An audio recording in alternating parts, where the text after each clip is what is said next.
your former glam team? Yes, in the most painful way possible. Sorry, pero nagpapakatotoo lang tayo. There are some people that you've allowed to enter your life. Not just friends, but even lovers in your past, you know? And for you to be strangers is very painful, you know?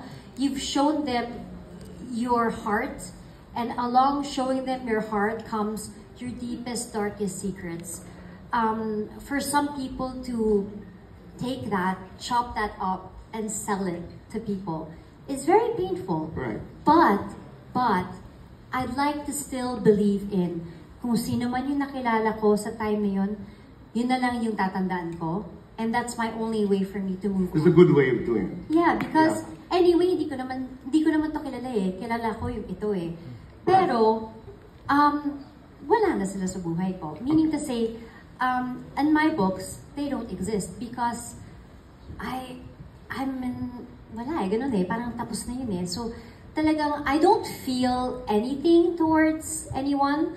Dumating sa point na I think when you're traumatized, you really don't even remember certain things. You don't even feel certain things. But all I know is, oh my God, I am who I am today because of everything. And it's